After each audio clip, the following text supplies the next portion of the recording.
하나님 말씀 미가서 5장 1절에서 9절의 말씀입니다. 미가서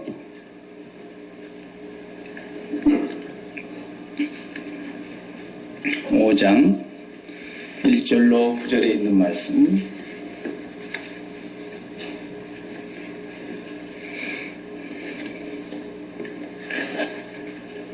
교독하십시다. 만달 군대여 너는 때를 모을지어다. 그들이 우리를 애워쌌으나 막대기로 이스라엘 재판자의 뺨을 치리로다. 베들레헴 에브라다야 너는 유다 족속 중에 작을지라도 이스라엘을 다스릴 자가 내게로 나올 것이라. 그의 근본은 상고의 영문에 있느니라. 그러므로 여인이 해산하기까지 그들을 붙여 두시겠고 그 후에는 그의 형제 가운데 남은 자가 이스라엘 자손에게로 돌아오리니 그가 여호와의 능력과 그의 하나님 여호와의 이름을 의지하고 서서 목축하니 그들이 거주할 것이라. 그대가 창대하여 땅끝까지 미치리라. 이 사람은 평강이 될 것이라. 아수르 사람이 우리 땅에 들어와서 우리 궁두를 밟을 때에는 우리가 7 목자와 8 군왕을 일으켜 그를 치리니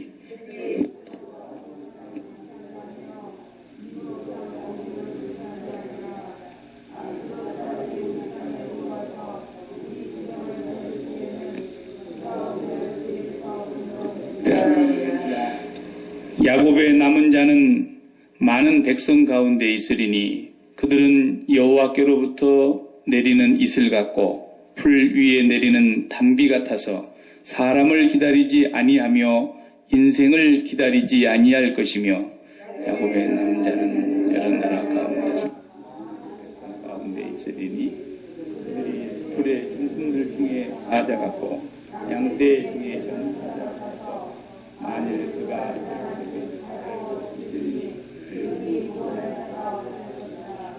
다 같이 내 손이 내 대적들 위에 들려서 내 모든 원수를 진멸하기를 바라노라. 아멘. 아멘.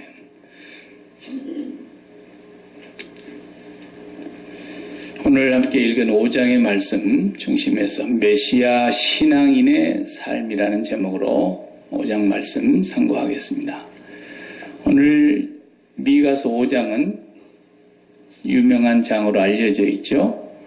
예수님이 탄생하시던 날 동방에서 별을 바라보고 왔던 동방의 박사들이 헤롯의 궁궐에 와서 유대인의 왕으로 나신 분이 어디 계십니까? 라고 물었을 때 그때에 헤롯이 당황하고 놀라서 성경학자, 율법학자, 이 서기관들을 불러서 물었단 말이에요. 당신들이 기다리고 있는 메시아가 어디서 난다고 그랬느냐? 그때에 이 학자들이 미가서 5장 2절의 말씀을 그대로 인용을 한 것이 마태복음에 나옵니다. 그 2절 말씀에 보면은 예수님께서 이스라엘의 목자이신 메시아 그리스도께서 어디서 나온다 그랬어요? 2절에 어디예요? 동네 이름이? 네. 베들레헴에서 난다 그랬어요. 유대 땅 베들레헴입니다. 이렇게 대답했잖아요. 서기관들이. 그러니까 예수님이 베들레헴에 나실 것까지도 벌써 성경에 미가 선지자를 통해서 하나님께서 말씀하셨어요. 베들레헴 에브라다야. 에브라다라는 말은 베들레헴의 또 다른 고을 이름이에요. 우리가 사무엘상을 작년에 보았는데 사무엘상 7장을 읽다 보면은 다윗을 소개할 때 베들레헴 에브라 사람 이새의 아들 다윗이라 이렇게 돼 있어요. 베들레헴 에브라다, 에브랏 혹은 에브라다 이렇게 말하는 그 동네가 다윗의 고향 이름입니다. 그러니까 베들레헴이라는 말도 맞고 에브랏이라고 하는 말도 그 그 고을 이름이 맞아요. 에브라시라는 말 그 단어 자체는 풍성한 열매라는 뜻인데 베들레헴을 옛날에는 에브라시라고 불렀던 것 같아요. 그래서 다윗도 에브라 사람 이새의 아들이다 이렇게 소개하지 않습니까? 예수님은 다윗의 족속인 거로 요셉과 마리아가 호적을 하려고 자기 고향으로 갔다 이거죠. 그래서 그 베들레헴 거기에서 이스라엘을 다스릴 자가 나올 것이다. 엄청난 하나님의 예언의 말씀이 나와 있어요. 그러니까 우리가 옛날 속담에 아이고 누구 집에 아들 잘 되거나 뭐 자식이 성공하면 뭐라 그래요? 개천에 용났다 그러시잖아요. 네. 베들레헴이 그런 곳이라고 그래요. 개천 같은 정말 실개천 같은 곳이고 조만한 촌락이고 인구 얼마 되지 않는 그런 시골 동네인데 거기에서 예수님이 나신다는 거예요. 네. 그것을 하나님께서는 이미 다 정해 놓으신 거죠. 우리가 예수님을 개천에 용났다는 말로 표현하기는 좀 죄송스럽지만 예수님께서는 이렇게 실개천 같은 데서 뭐 지렁이가 살다가 지렁이가 조금 지나서 이무기가 돼가지고 그 다음에 이무기가 조금 더 커서 용이 돼가지고 뭐 하늘로 치솟아 승천했다. 이런 그런 전설 따라 삼천리 같은 그런 분으로 오신 게 아니고 오늘 성경에 2절에 그걸로 끝나는 것이 아니라 그 다음 말씀이 2절에 말해요. 끝에 보면 그의 근본은 상고의 영원에 있느니라. 그러니까 이분은 어디 저 시골뛰기 조그마한 시골 농촌에서 태어나가지고 그냥 자수성가해서 성공한 세상 말로 개천에 용난 사람 같은 그런 존재가 아니고 본래 그분의 근본이 영원에 계셨던 분이에요. 그분은 영원에 계셨던 하나님의 독생자로서 이 세상에 오실 때에 아주 보잘것없는 시골 농촌 마을 목동들이 우글우글면서 사는 그런 베들레헴 에브랏에 탄생하셨다. 그 말씀을 지금 하고 계시는 거예요. 이분이 왜 그렇게 영원에 계신 분이요? 본디 하나님의 본체이신 분이고 하나님과 동등되는 그런 분인데 왜 그렇게 시골에 오셨을까? 그리고는 30년쯤 사셨다가 3년의 공생애를 시작하시고 3년 만에 공생애를 마치고 그의 다름질의 끝이 어디예요? 이 세상에서 다름질이 끝나는 시간이 십자가였다 이거예요. 33살 정도 잡수시고는 십자가가 그분의 걸음의 마지막 종착역으로 이 땅에서 생을 끝내신 거예요. 그리고는 다시 오신 그곳으로 부활하셔서 승천하셔서 본래 영원에 계셨던 하나님의 보좌 우편에 가셨다. 성경은 그렇게 증거하고 있어요. 그분이 왜 그렇게 하셨을까? 영원에 계신 그분이 왜 사람의 몸을 입고 그 사람들의 주목받지 못하는 한적한 시골 동네에 그것도 마구간에 탄생을 하셨다. 그리고는 그분의 삶은 목적지가 십자가였다는 거예요. 많은 사람의 죄를 대속하기 위한 대속물로 주려고 십자가에 죽기 위해서 오셨다. 그리고는 부활하셔서 다시 올라가셨다라는 거예요. 이 세상에서 왕이 되어가지고 사시면은 그분이 한 자리 하시면은 그 밑에 있었던 사람들 다 출세하고 정말 세도를 누리고 부유하게 걱정 없이 평화의 나라에서 살 수도 있었을 텐데 그것은 하나님과 우리 주님의 뜻과는 전혀 무관한 주님은 그냥 부활하시고 바로 하늘나라로 곧장 가셨다는 것입니다. 그러니까 주님이 오신 그 이유는 한 가지뿐이에요. 이 땅에서 우리를 잘 살게 만들어주고 이 땅에다가 우리를 어떤 왕국을 세워서 영원히 살게 하려고 오신 게 아니라는 거죠. 그분은 길을 내시려고 오신 거예요. 길을. 예.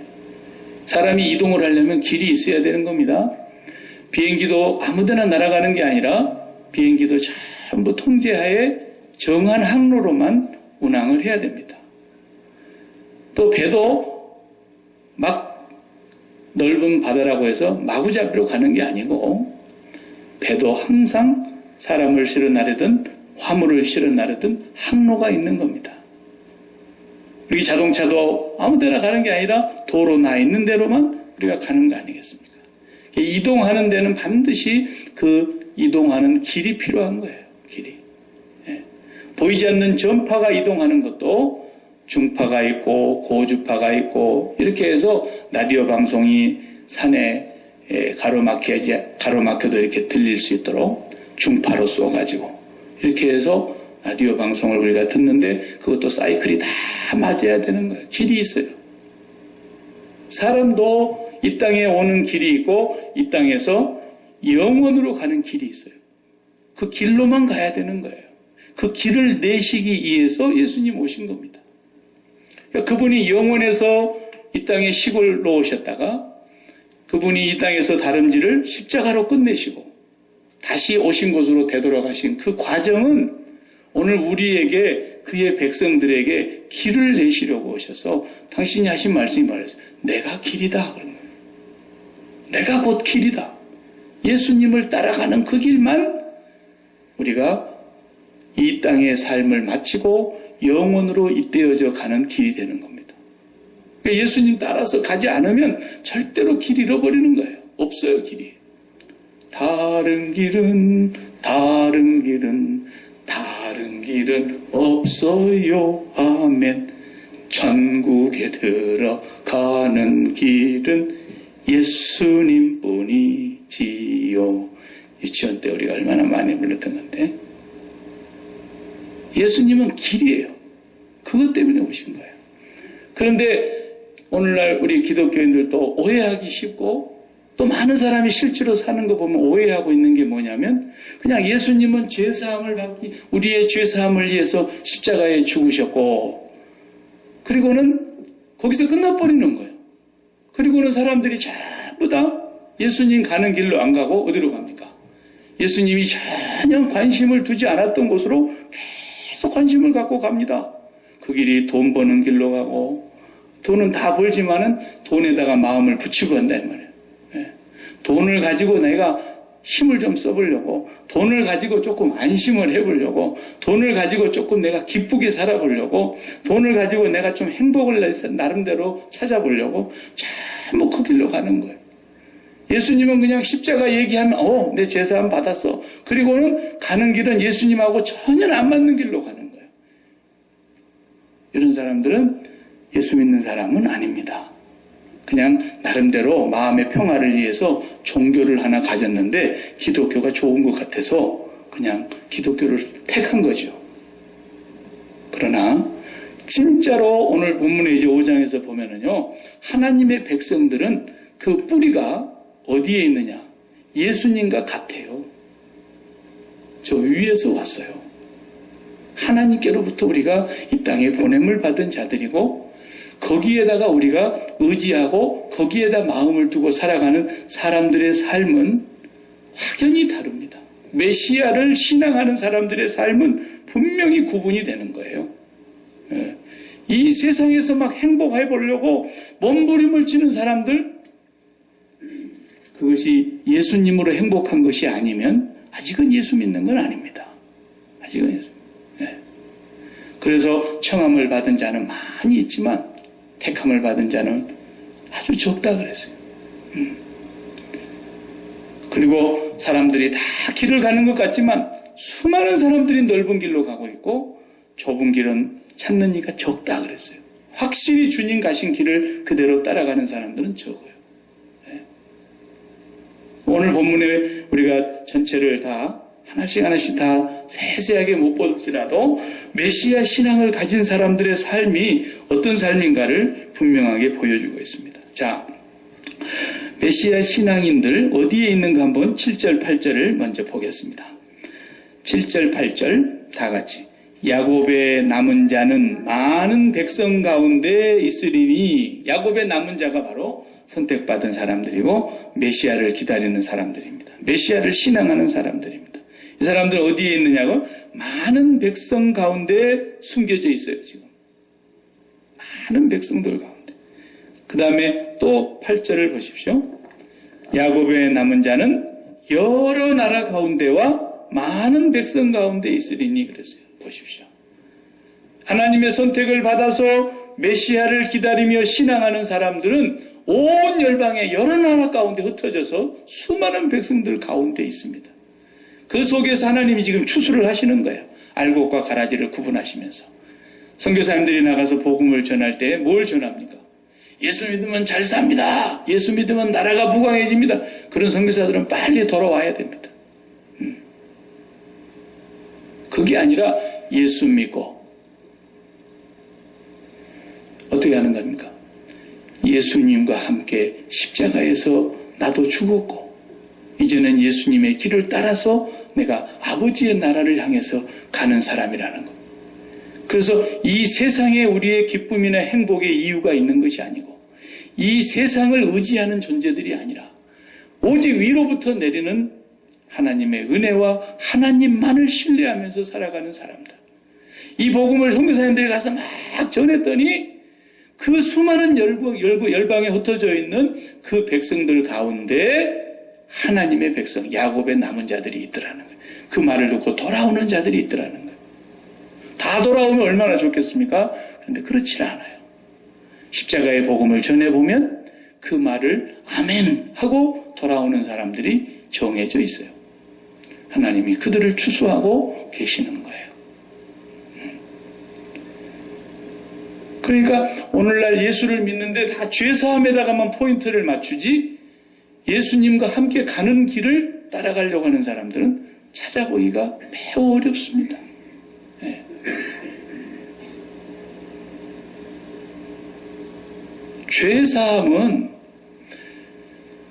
죄사함이 목적이 아니거든요.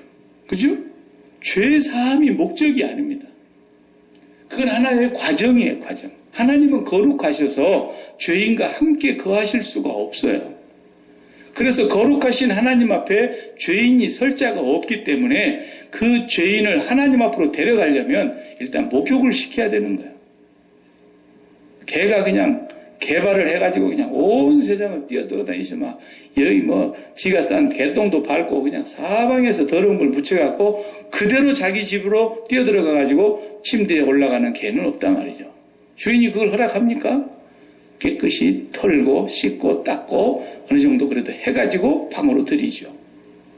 하나님이 우리를 불러들이시기 위해서는 우리의 죄를 씻어야만 되기 때문에 죄사함이라는 게 필요한 것이지 죄사함 자체가 목적이 아닌데 사람들은 다 죄사함에다가만 포인트를 두고 하나님께서 정말로 원하시는 그 예수 따라가는 삶을 전혀 하지 않으면 그건 가짜다고 말해요. 가짜. 그 예수 그리스도를 따라가기까지는 상당한 시간이 필요하긴 하죠.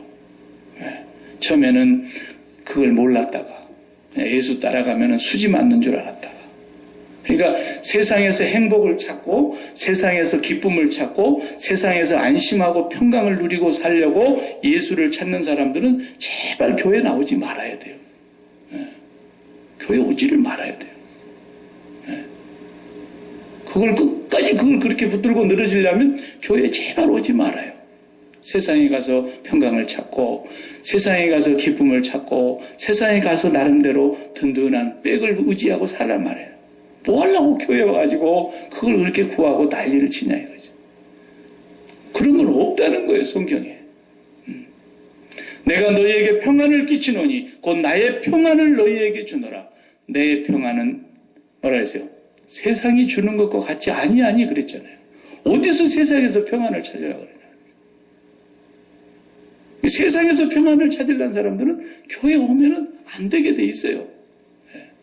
아니면 회개하고 바르게 깨닫고 정말 세상에는 평안이 없구나. 진짜 위로부터서 오는 평강. 여기 오늘 본문을 보세요. 자, 어디로부터서 7절 다시 아까 우리 서론만 읽었어요. 야곱의 남은 자는 많은 백성 가운데 있으리니 그들은 여호와께로부터 내리는 이슬 같고 풀이에 내리는 단비 같아서 사람을 기다리지 아니하며 인생을 기다리지 아니한다. 보세요. 사람을 의지하거나 인생을 의지하지 않는다는 거예요. 메시아를 신앙하는 사람들은 땅에서 뭘 기다리는 사람들이 아니에요. 땅의 것을 기다리는 사람들이 아니에요.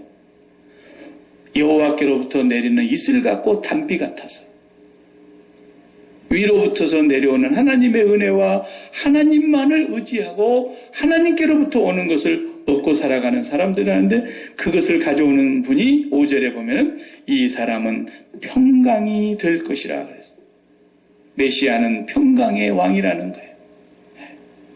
내가 정말 하나님께로부터서 내려오는 것을 의지하고 살아가는가 아닌가 알아보는 건 너무 쉽지 않습니까? 너무 쉬워요. 내가 진정으로 평강의 왕이신 메시아를 의지하고 그분으로부터서 얻는 평강인가, 아니면 세상으로부터서 내가 평강을 얻고 사는 사람인가, 그걸 누가 모르겠어요. 돈이 많이 있어서 평강인가, 돈이 하나도 없는데도 평강인가, 아직도 내가 빚을 지고 살고 있는데도 평강인가, 네? 건강할 때만 평강인가, 병 들었을 때는 평강이 도망갔는가, 병 가운데 있어도 평강이 있는가, 어디로부터 평강이 오는가를 잘 봐야 된다 이거예요. 네. 하는 일이 잘 돼서 사업이 번창하고 성공적인 삶을 살아갈 때만 마음이 평강인가, 아니면 내가 삶이 기울어지고 사업도 기울어지고 인생이 쪼그라드는 것 같은데도 평강인가? 어디로부터서 여러분이 평강을 얻고 살아가는가를 잘 들여다볼 수 있어야 돼요. 분명히 이 메시아를 신앙하시는 분들은 위로부터서 이슬과 같이 단비같이 내리는 하나님의 평강, 하나님의 기쁨, 하나님의 능력, 하나님의 은혜, 이런 것으로 인해서 평화를 누리고 산다는 말씀을 지금 하고 계십니다.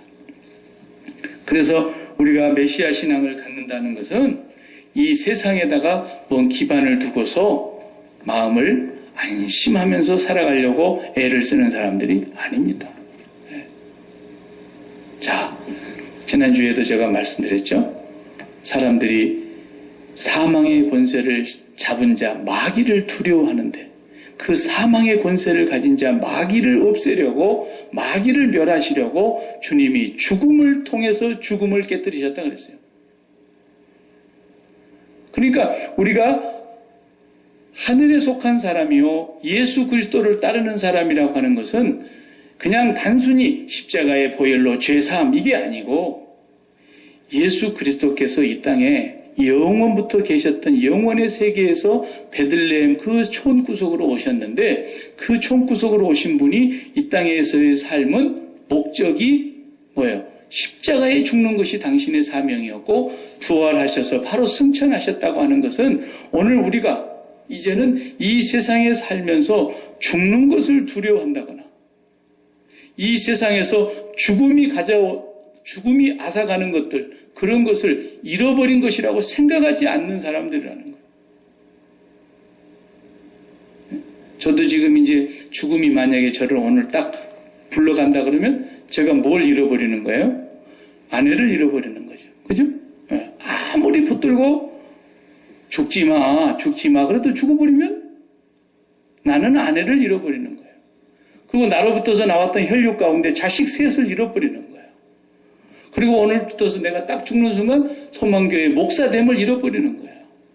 그리고 내가 이 땅에 사는 동안에 관계를 맺었던, 나와 친구를 맺었던, 내가 알고 사는 모든 형제와 친족과 친구와 내가 가지고 있던 사회적인 하다못해 손가락 끝만한 명성이 있었을지라도 다 잃어버리는 거예요. 그런데 그것을 많이 가진 사람도 있고 크게 가진 사람도 있어요. 그런 사람들은 보면은 상당히 어깨에 힘주고 다니잖아요. 그러죠? 그래도 그걸 또 죄 짓고 잡혀가면은 또 아무것도 아닌데, 죄 지어가지고 그냥 경찰한테만 붙들려도 그냥 찍소리도 못하는 그런 권세인데, 죄 앞에서 아무런 힘이 없잖아요. 그러니까 내가 오늘 죽음으로써 육체의 목숨이 끊어짐으로써 잃어버리는 것들이 이렇게 많은데, 그 잃어버리는 것이 두려워서 죽는 걸 아까워하는 거예요, 사람들이. 그래서 어떻게 해서든지 이 죽으면 좀 나한테서 멀리 갔으면 좋겠고, 살아있는 동안에 내 주변의 평강과 내 주변의 돈과 내 주변의 건강과 내 주변의 자녀들의 모든 성공과 이런 것이 안전한 것으로 생각한단 말이에요. 이런 것으로 내가 평안을 누리려고 한단 말이에요. 이거 예수 믿는 게 아니라 그 말입니다. 예수 믿는 건 그런 게 아니에요. 예수 믿는 것은 이제는 내가 이 세상으로부터서 사람을 기다리거나 인생을 기다리는 사람이 아니라는 거예요. 나는 여호와께로부터 내려오는 그 평강을 얻는 사람인데, 그래서 예수 그리스도께서 내 죄사함을, 그것이 우리의 전부가 아니라 예수 그리스도와 함께 내가 죽은 사람이라는 거예요. 예수 그리스도와 함께 내가 세상을 끝낸 사람이라는 거예요. 예수 그리스도와 함께 내가 십자가까지 같이 가서 그의 못 박힘과 나의 못 박힘이 연합되었다는 거예요. 그래서 나는 죽고 내가 그리스도와 함께 십자가에 못 박혔나니, 그리고 그리스도와 함께 세상에 대하여 죽은 사람들을 하나님이 다 추수하셔서 그들에게 하나님이 이제 찾아오시는 거예요. 내가 죽었는데 세상의 삶에 대해서 내가 죽고 나니까 나 혼자 그러면 뭐 어디 공중에 그냥 꼬리 붙은 혼이 돼갖고 떠돌아다니는 게 아니잖아요. 내가 숨이 붙어 있는데도 불구하고 내 마음에서는 그리스도와 함께 이 세상에 대해서 다 죽었어요. 이제는 내가 세상에 사람을 의지하거나 인생으로부터 뭘 기다리거나 이 세상으로부터 온 어떤 기쁨과 행복과 만족과 그런 삶을 내가 기다리지 않는 사람이래요.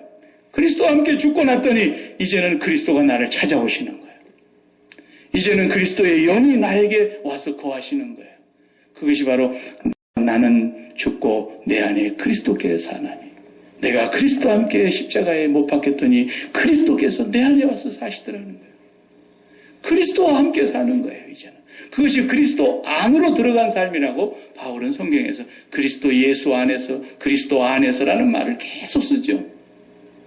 이 세상에 대하여 죽었더니 그리스도께서 내 안에 오셔서. 네. 자, 그럼 이제 박일규 목사가 이제 육체의 목숨이 딱 죽었습니다. 근데 육체의 목숨이 죽기 전에 예수 그리스도와 함께 아내에 대해서 죽었고, 자식들에 대해서도 죽었고, 그 자식들의 성공이나 실패 그런 것에 대해서도 죽었고, 내가 목사로서의 갖고 있는 어떤 세상적인 그런 나타낼 만한 것, 그것도 다 죽었고, 다 죽었어요. 죽기 전에, 목숨이 떨어지기 전에 미리 그리스도와 함께 죽었어요. 그러고 났더니 어느 날 내가 목숨이 뚝 끊어졌어요. 그랬더니 몸만 남은가요? 우리의 몸이 천사와 같은 몸으로 변한다 그랬잖아요. 우리의 실체가 천사와 같이. 예수님께서 그렇게 말씀하셨어요. 너희가 성경을 오해하였도다. 부활 때는 장가도 가지 아니하고 시집도 가지 아니하고 천사와 같이 된다 그랬다. 영적인 실체로 된다. 영적인 실체로. 그래서 내가 목숨이 딱 끊어지는 순간에 나는 그리스도 안에서 썩지 아니할 몸, 영적인 존재로 주님 앞에 서는 거예요. 그 영적인 존재로 딱 섰는데 거기에 내 자식들이 필요합니까? 거기에 돈이 필요합니까? 내가 약기만 소망교회가 필요합니까? 내가 무슨 명성이 필요합니까? 아무것도 나에게 필요한 게 없어요. 아무 소용도 없어요. 그런 것도. 내가 그리스도 앞에서 영적인 몸으로 새롭게 되는 순간 오직 몸만 나에게 남는 겁니까? 영원하신 우리 하나님 아버지, 그분만 딱 남아있잖아요. 세상에서 살 때부터서 이미 그분만을 바라보면서 그분에 대하여 살았고 세상에 대해서는 이미 죽어선 사람이기 때문에 영적인 몸으로 변화되어서 보니까 세상적인 건 하나도 없고 오직 영원한 것만 남아있는데 영원하신 분은 아버지 한 분뿐이란 말이에요. 그러니까 그 사람이 아버지를 만나는 거죠. 반대로 뒤집어 봐요. 박일규 목사라는 사람이 목사라는 신분은 갖고 있었는데 세상에 살면서 예수님이 내 죄를 사해 주셨다, 내 제사함 받았다 맨날 설교하고 가르치고 그랬던 이 박 목사가 내 마음에서는 아내에 대해서 죽지 못하고 자식들에 대하여 죽지 못하고 돈 문제에 대해 죽지 못하고 건강에 대해서 죽지 못하고 막 그것에다가 온통 내 심장을 다 붙여놓고 살았는데 딱 죽었어요. 하나님에 대해서는 아무것도 마음을 붙인 데가 없었어요. 내 마음을 거기다 쏟았고 내 뜻을 다 쏟았고 내 힘을 다 쏟았고 내 성품을 다 쏟아서 이 세상에 속한 것들에게다가 마음을 붙이고 살았는데 거기서 행복을 찾고 살았고 거기서 나름대로 의미를 두고 살았고 거기서 기쁨을 얻고 살았고 그랬는데 몸이 딱 죽고 나니까 그리고는 영적인 몸으로 변화되고 보니까 내가 마음 붙이고 있었던 게 있어요? 하나라도? 하나도 없잖아요. 어디로 가겠어요? 딱 지옥 가는 거예요. 그냥. 그 사람은 살았을 때도 하나님을 한 번도 상대를 하지 않았던 거예요. 하나님은 언제만 상대했습니까? 내가 마음 붙이고 있는 이 세상에 속한 것들을 좀 잘되게 해달라고 할 때만 하나님 찾았지 하나님을 사랑한 게 아니었다는 거예요. 하나님 상대하지 않았어요. 그래서 딱 죽고 나니까 자기가 마음 붙였던 것이 하나도 없으니까 갈 때라고는 지옥밖에 더 있습니까? 당연하죠. 우리는 살았을 때 목숨 붙어 있을 때 그리스도와 함께 십자가에서 죽고 그리스도와 함께 죽는 데까지 나아가고 그래서 사도 바울은 죽음에까지 이르려 하노니 그러잖아요. 뒤에 있는 거 잊어버리고 앞에 있는 것을 잡으려고 푯대를 향하여 위에서 부르신 푸름의 상을 얻기 위해 죽음에까지 이르러 부활에 이르려 하노니 그러잖아요. 우리는 이 땅에 살아있을 때에 하늘로부터 내려오는 평강을 누리는 사람이어야만 되는 것입니다. 네. 올 한 해 동안에도 우리가 살면서 무슨 일이 닥칠지 아무도 모르지만 네? 끔찍한 일이 생길런지 또 조용히 넘어갈런지 무슨 환란 풍파가 불어올런지 알 수가 없잖아요. 그렇지만 우리는 이미 이 세상에 대해서 죽은 사람들이니까 날마다 그걸 고백하면서 사는 사람들이고 주님 앞에서 또 확인하면서 눈을 뜨는 사람들이고 또 그것을 고백하면서 눈을 감는 사람들이고 날마다 주님을 바라볼 때마다 우리는 그것을 시인하고 고백하고 확인하는 사람들이니까 이 복음을 전했더니 그 복음이 생명의 길인 줄 알고 받아들이는 사람 이 사람들이 바로 여러 나라 수많은 백성들 가운데 지금 숨겨져 있는 사람들이라 이 말이에요. 복음을 던져보면 알아요. 하나님의 백성으로 돌아오는 사람들과 그렇지 않는 사람들이 딱 구분이 되는 거예요. 이것이 바로 메시아를 기다리는 메시아를 신앙하는 사람들의 삶이라는 것입니다. 여러분 제가 땅에 그 이유가 있지 않다는 것을 분명히 하셔야 할 것입니다. 주님께서 이사야 선지자를 통해서 이렇게 예언하십니다. 이사야 9장 6절에 보면 이는 한 아기가 우리에게서 낳고 한 아들을 우리에게 주신 바 되었는데 그의 어깨에는 정사를 메었고 그의 이름은 기묘자라 모사라 전능하신 하나님이라 영존하시는 아버지라 평강의 왕이라 할 것임이라 그랬어요. 예수님을 소개할 때 이사야는 평강의 왕으로 또 소개하고 있지 않습니까? 그 이름을. 주님은 이 땅에 평강의 왕으로 오실 것이라고 말씀하십니다. 우리는 지금 그분을 기다리고 있는 것입니다. 또 이제 끝부분에 가서 우리가 다 읽지 않았지만 10절, 11절, 12절을 보면은 거기에 이런 말씀이 있습니다. 10절을 보십시다. 여호와께서 이르시되 그날에 이르러는 내가 네 군마를 내 가운데서 멸절하며 내 병거를 부수며 그랬어요. 11절 다 같이 내 땅의 성읍들을 멸하며 내 모든 견고한 성을 무너뜨릴 것이며 12절 다 같이 내가 또 복수를 내 손에서 끊으리니 내게 다시는 점쟁이가 없게 될 것이며 예. 이 10절에서 12절까지 보면은 처음에 10절에는 군마와 병거를 없애버리겠다. 이건 뭐겠어요? 지금 말로 하면은 국방의 힘이지 않습니까? 국방의 군사력이란 말이에요. 내 나라를 평강으로 안정시키려고 하려면 국방이 튼튼해야 된다고 하는 것이 대통령들의 통치 철학 아닙니까? 누가 국방이 더 강하냐? 이런 얘기를 하는 거 아니겠습니까? 그 다음 11절에 보면은 견고한 성읍이라고 요새를 얘기하고 있습니다. 예. 그 나라를 철통같이 만들어야 되지 않아요? 그래서 옛날 성들이 다 어디에 있어요? 높은 곳에 있거나 아무로 사람이 함부로 들어오지 못하는 바다 한가운데다 성을 짓고 살고 그러지 않았습니까? 요새를 만든단 말이에요. 예. 그래서 그 나라를 든든히 세우려고 하는. 그 다음에 또 세 번째 12절에 보면은 점쟁이를 싹 없애버리겠다는. 점쟁이가 뭐 하는 겁니까? 기흉을 예언하는 사람이에요. 금년에 운세가 어떻겠습니까? 올해는 닭띠라는데 닭띠 같은 소리 하고 있네. 예. 우리는 무슨 그런 짐승띠 같은 거 얘기하면 안 됩니다. 예수 믿는 사람들은. 전부 그 사탄의 입에서 나오는 겁니다. 우리는 뭐 무슨 띠예요? 그거 물어보지도 말으세요. 우리는 전부 다 하나님 자식들입니다. 예. 우리가 무슨 개띠겠습니까? 우리가 무슨 소띠겠습니까? 예? 우리가 소의 자손입니까?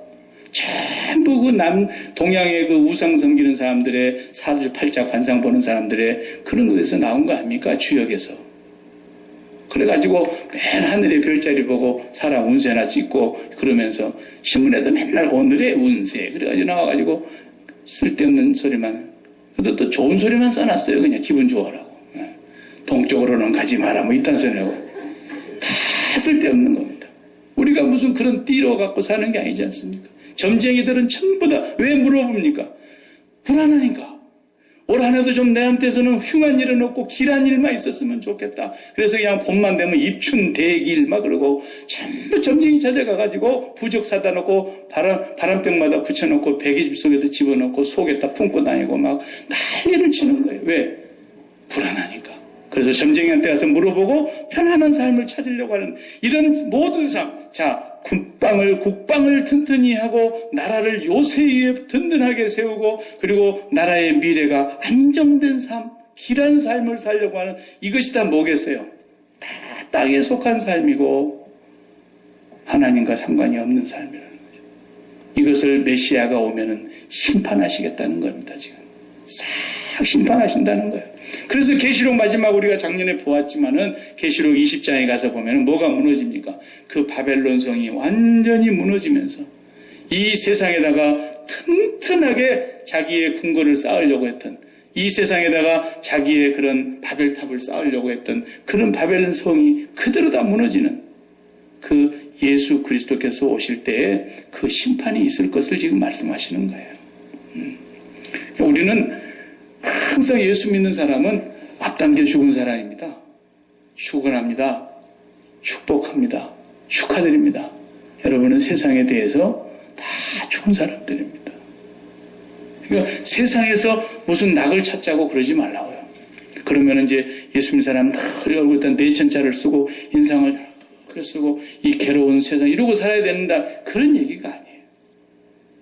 그것이 아니라 우리가 그리스도와 함께 이 세상에 대해서는 죽고 하나님께로 그리스도를 따라서 우리의 마음이 올라갔더니 그리스도께서는 내 안으로 들어오셔서 이제는 내가 산 것이 아니요 내 안에 그리스도께서 사신 것이라. 그리스도께서 사시는 삶이니까 그 안에서 세상이 줄 수 없는 평강이 있고 그리스도께서 내 안에서 다스려 가시니까 이제는 내 마음이 불안이 없어지고 염려나 걱정 근심이 없어지는 거예요. 그리스도께서 다 내 삶을 주관하시겠다는 겁니다. 그리고 이제는 잃어버린 것이 없으니까 극단적으로 죽은 사람 한 사람 있지 않습니까? 스데반 집사님. 그냥 돌멩이의 무더기에서 그냥 머리가 깨지고 피투성이가 돼가지고 죽는단 말이에요. 그런데 그 양반이 잃어버린 게 하나도 없어요. 그 목숨이 끊어짐으로써 그가 뭘 잃었습니까? 이미 세상에 대해서 다 죽어버렸고 그리스도께 대하여만 살고 있었기 때문에 그에게서 빼앗을 수 있는 건 아무것도 없었다고 말해요. 그러니까 예수 믿는 사람들이 마지막 순간에 축복하고 오히려 그들을 용서해달라고 기도하고 원수를 사랑하면서 죽는 거 보세요. 그들은 아무도 나에게서 무엇을 빼앗아갈 자가 없었다라는 거예요. 올 한 해 동안에 저와 여러분이 뭘 이렇게 잃어버린 것이 하나도 없었으면 좋겠어요. 예. 아니 수요 예배를 드리려고 교회 와서 딱 앉아있더니 어떻게 알고 그 도둑놈이 꼭 소망교회 교인들지만 수요일 예배 나간 사람들지만 딱딱 들어가지고 도둑질을 해가는데 아유 기가 막힐 노릇이란 말이죠. 그래 가서 보니까 예배 끝나고 하니까 그냥 금고에 열어갖고 있는 거 다 가져가 버렸고 결혼했을 때부터 모아놨던 폐물도 다 가져가 버렸고 딴 주머니 차는 것도 그냥 싹 다 가져버렸고, 그냥 속이 막 뒤집어지는 거예요. 너무 많이 잃어버려가지고. 그럴 때 어떻게 하라는 거예요? 아, 나는 하나도 잃어버린 것이 없다. 그동안 우리 집 장롱 안에, 금고 안에 넣어놓은 거 다 그것에 대해서 내가 죽은 사람이니까. 예. 그렇게 여길 수 있어야 된다.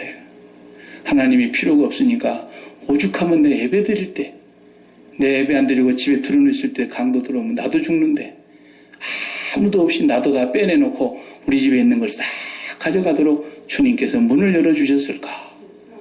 그리고는 그냥 내가 세상에 대해서 죽은 거라는 걸 인정하고 사는 거예요.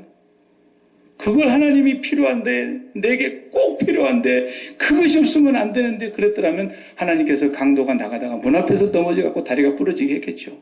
아니면 들어오다가 그냥 뭐 어떻게 되든지 하나님 가만 놔두겠어요? 놔두질 않죠. 그렇기 때문에 우리는 그럴 정도로 날마다 이 세상에 대해서는 죽고, 그래서 내 평강을 빼앗기지 않기를 바랍니다. 빌라도가 예수님의 마음의 평강을 빼앗아갈 수 있었습니까? 없었어요. 너는 나에게 아무것도 할 수 없다. 위에서 주지 아니었다면 너는 아무것도 할 수 없어. 여러분의 인생을 해롭게 할 자가 아무도 없다니까요. 누가 여러분에게서 그걸 빼앗아가겠냐고요. 이 세상에 속한 것이라면 빼앗아가겠죠. 여러분의 것이. 그러나 여러분의 것이 그리스도 안에 있는 것이라면 아무도 못 뺏어갑니다. 여러분의 평강이 그리스도 안에서부터 나온 것이고, 여러분의 든든한 안심이 그리스도 안에서부터 나온 것이라면 누가 그걸 도적질해 하겠냐고. 아무도 도적질을 못합니다. 사도 바울이 몸이 묶여서 재판을 받는 자리에까지 갔어도 왕이여, 내가 이렇게 묶여있는 걸 빼고는 당신이 나와 같기를 바랍니다. 보세요. 사도 바울의 마음에서 그 평강을 빼앗아 가지를 못해요. 오늘 한국 뉴스를 오랜만에 한번 봤더니 최순실 씨가 그 딸이 잡혔다고만요. 네. 잘 도망 다니다가 어떻게 덴마크까지 도망을 갔는데 덴마크에서 이제 경찰한테 붙들렸어요. 지금 구금이 되어 있는데 지금 한국으로 잡아들이려고 그러니까 지금 변호사를 아주 센 사람을 사가지고 안 들어오려고 발광을 하는 것 같아요. 오늘 최순실 씨가 무슨 청문회 증인으로 나와가지고 청문회에서 지금 문답을 하게 되어 있는데 나 못 나가겠어. 왜 못 나오냐? 그러니까 딸이 잡혀가지고 내가 지금 정신이 혼란스러워서 못 나오겠다고. 보십시오. 얼마나 불쌍합니까? 그게 무슨 짓거리입니까? 한때는 세상을 그냥 호령하고 대통령도 그냥 자기가 쥐락펴락 했더만 오늘 뉴스 들어보니까 대통령도 이렇게 하시오 저렇게 하시오. 대통령께서도 또 최 선생님께 물어봤습니까? 이게 뭡니까? 네. 이래 가지고 그 권세에 있는 사람들이 전부 다 벌벌벌벌 떨고 전부가 다 그냥 평강이 없어요. 평강이. 왜? 평생을 세상을 위해서 살았고 평생을 세상을 위해서 온 마음을 다 드렸고 온 힘을 다 드렸고 온 성품을 다 바쳤고 온 뜻을 다 세상에다 두었기 때문에 그 세상이 무너지는 것을 보고서는 우리는 이제 죽었다. 최순실 씨가 슬그머니 독일에 숨어 있으면서 한국 사람하고 통화를 하면서 입을 맞추려고 하는 통화 내용까지 다 오늘 들려주더만. 이거 이렇게 거짓말하지 않으면 우리는 이제 죽어. 우리는 이제 죽어. 막 그러더라고. 너무너무 불쌍하죠. 세상에 대해서 죽은 사람들은 그럴 일이 없어요. 세상에 대해서 사는 사람은 평생에 벌벌벌 떨고 살아야 할 거예요. 네. 우리는 이것을 마음에 명심하면서 메시아를 기다리고 메시아 신앙을 가지고 살아가는 사람들은 분명한 것입니다. 그리스도를 따라서 가는 사람들입니다. 그리스도와 함께 세상에 대하여 죽고 하나님께 대하여 올라가는 사람들입니다. 그리고 하나님께로부터 내려오는 평강만 누리고 사는 사람입니다. 이슬처럼 단비처럼. 그리고 끝으로는 7절, 8절에 말씀합니다. 8절 특별히 마지막 한 번 더 읽겠습니다. 야곱의 남은 자는 여러 나라 가운데와 많은 백성들 가운데 있으리니 그들은 수풀의 짐승들 중에 사자 같고 양떼 중에 젊은 사자 같아서 만일 그가 지나간즉 밟고 찢으리니 능히 구원할 자가 없을 것이라. 보십시오. 야곱의 남은 자들은 사자 같다는 거예요. 젊은 사자 같다는 거예요. 세상을 이기는 거예요. 세상의 동물의 왕 사자처럼 세상을 다스리는 왕 같은 제사장들이지 우리가 세상 앞에 무릎을 꿇고 세상을 벌벌 떨고 그런 사람들이 아니라는 거예요. 메시아 신앙을 가진 사람들은 너희가 세상에서 환난을 당하나 담대하라. 내가 세상을 이기었노라. 사방으로 오겨 싸움을 당해도 쌓이지 않을 것이고 거꾸로 때림을 당해도 망하지 않을 것이고 핍박을 받아도 버림받지 않을 것이고 이것이 젊은 사자나 사자 같은 하나님의 백성들의 삶이라는 것을 약속하고 계시는 것입니다. 기도하십시다. 하나님 감사합니다. 우리가 또 2017년을 계속해서 이어가고 있습니다. 그러나 우리는 이 세상의 시간의 흐름 속에서 어제를 살고 어제를 기점으로 오늘을 살고 내일을 사는 자들이 아니라 위로부터 내려주시는 하나님 아버지께서 단비처럼 이슬비처럼 이른 비와 늦은 비를 내리시는 것처럼 위로부터 내려오는 하늘의 능력과 은혜와 평강을 가지고 이 땅을 살아가는 거룩한 백성임을 날마다 기억하게 하여 주시고 주님으로부터 오는 그 담대함으로 세상을 올해도 이기며 살아갈 수 있게 하여 주시옵소서. 예수님 이름으로 기도하옵나이다. 아멘.